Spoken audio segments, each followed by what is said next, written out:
Amigos de La Paz Time Televisión Digital, es un gusto saludarles, de verdad. Hoy estoy con un gran amigo, un maestro, un referente del análisis. A mí siempre me gustó más como un referente de la literatura. Le acabo de decir en privado que de tanto que hablábamos entrevista en Borges, Jorge Luis me hizo meterme al mundo de Borges, así es que ahí estoy borgeando y el responsable fue mi gran amigo Giovanni Galeas. Giovanni, qué gusto verte, qué gusto verte. ¿Cómo estás? El gusto es para mí, Medardo. Bueno, hemos pasado tantas juntos, ¿no? Sí. Desde hace ya bastantes años. Recuerdo una primerísima reunión que fue en mi casa. Sí. Fuiste con un amigo mío, muy querido, un amigo común. Saludos. Sí, bueno, dejémoslo ahí. Yo le llamo... Me acuerdo, me va a encantar. Sí, yo le llamo el Delta. Bueno, y luego hicimos varias jornadas de entrevistas. ¿Cuántos años? De fondo, sí, bastantes años. Sí. Entonces, para mí siempre es un gusto. Gracias. Y tuvimos que interrumpir, pues, por cuestiones de fuerza mayor. Pero es un gusto encontrarte. Y... Gracias, Giovanni. A ver, dos temas. Contanos. Yo te he escuchado un término a ti que es un periodo terminal para la oposición. ¿Es así? Sí, yo creo que estamos frente... Ya hay una crisis en la oposición desde que fueron derrotados en su conjunto tanto los partidos políticos tradicionales como los poderes fácticos e institucionales del país en 2019, ¿no? Cuando el presidente Bukele logra desde una formación política nueva que ni siquiera logra inscribirse en ese momento como partido, pero logra derrotar al sistema en su conjunto, incluyendo a los partidos políticos. Creo que ahí inicia ya de manera más acelerada la crisis de los partidos, pero ese proceso agónico ha sido bastante lento, digamos. Sufren un revés bastante fuerte el año 21, cuando el 19 el presidente solo ganó el Ejecutivo, el 21 logra una mayoría legislativa y los partidos quedan en la cero incidencia en la vida política nacional, pues ahí tienen su registro, ahí están, hay una existencia legal, pero sin incidencia política. Por lo tanto, un partido que no tiene incidencia en la vida política nacional, pues es un poco un adorno, ¿no? Ahí están en esa esquina, como lo ha dicho perfectamente el presidente. Y ese periodo agónico ha sido largo yo supongo que muy penoso para la oposición en su conjunto, pero hoy hay un momento muy especial en el que no es tan fácil advertirlo, pero yo pienso que 4 crisis entrelazadas. Las 4 crisis son fatales, las 4 crisis son terminales ya, y de eso, si quieres, podemos hablar, porque ahí metemos un tema de coyuntura, aparte del de la crisis terminal de los partidos, un tema de coyuntura, que es lo que pasó la semana pasada con la captura de uno de los jefes de las estructuras criminales, asociado esa captura a unas entrevistas con un ex medio de comunicación, que ahora es una mera cuenta de Twitter o de X, como le llaman, ¿no? Y que un grupito de periodistas dispersos que andan ahí autoexiliados, medio en fuga. Y si quieres, asociamos esos dos temas, la crisis terminal de los partidos y ese de coyuntura, que creo que está directamente relacionado. La captura de este pandillero, las declaraciones del ministro Gustavo Villatoro, en el sentido que estos periodistas le habrían ofrecido condiciones para entregar a la entrevista, desde lejos se ve la posibilidad de un ilícito ahí, pero para ti, ¿qué te da todo esto? Hay un tema central en el tema, empecemos por el de la coyuntura, que es la captura de este jefe criminal, Littleman o Tasmania, cualquiera de los dos seudónimos. Ahí hay algo muy importante y que tiene que ver con el oficio común que hemos ejercido, que es el periodismo. Hay un derecho reconocido constitucionalmente y por todas las legislaciones modernas, que es el derecho al secreto profesional. Es decir, un periodista, para poner el caso, no está obligado a revelar sus fuentes. Pero todos sabemos, esto es verdad, existe protegido constitucionalmente y por todas las legislaciones ese derecho al secreto profesional que hay que respetarle a un periodista. Pero todos sabemos que todo derecho tiene límites, no hay derechos absolutos y el contrapeso del derecho es el deber.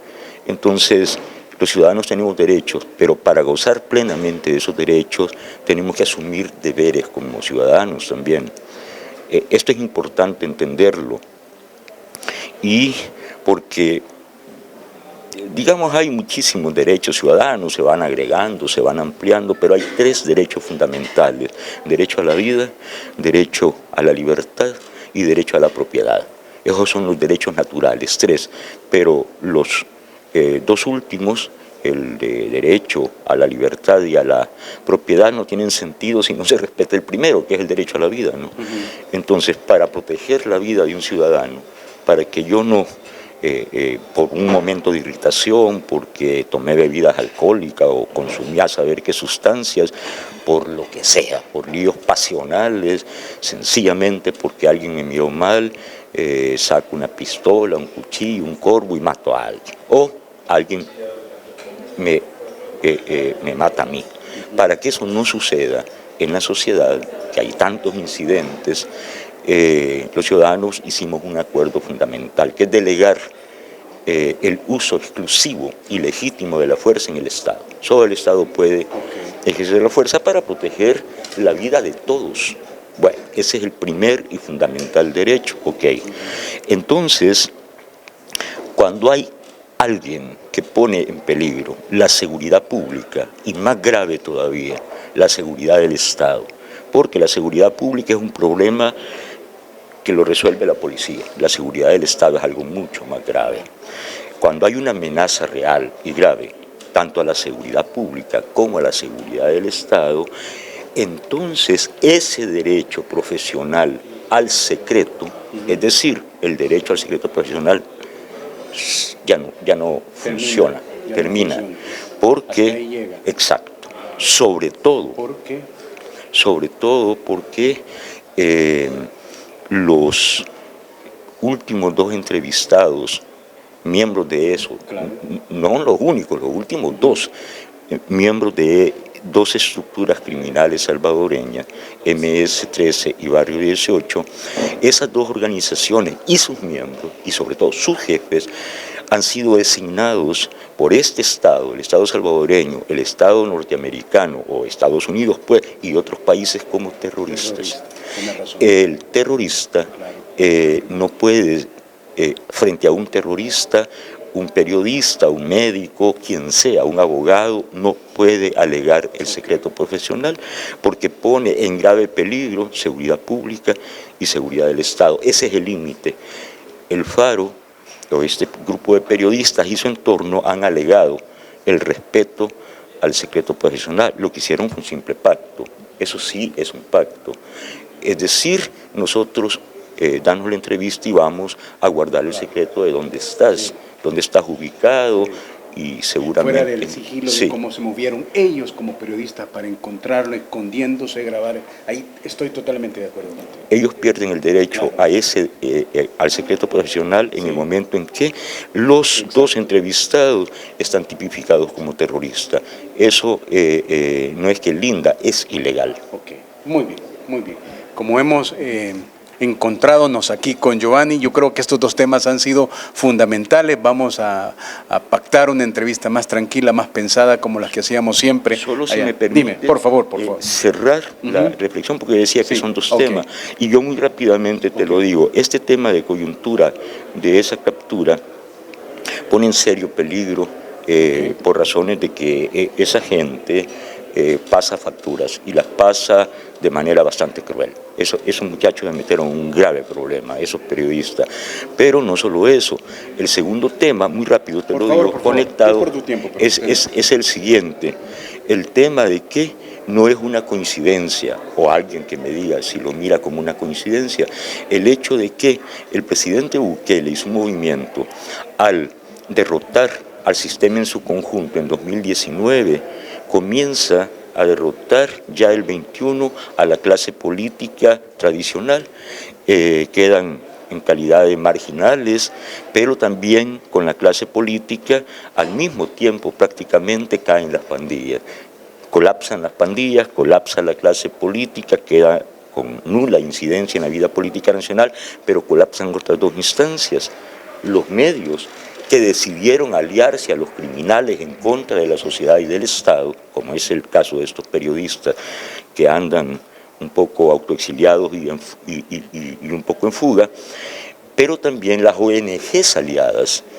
Entonces, son las pandillas, la clase política tradicional, los tres partidos que conforman el grupo de oposición, los medios que les dieron cobertura y que se aliaron con ellos y la ONG que protege sus derechos, que tienen en común lo que ahora constituye el conjunto de la oposición.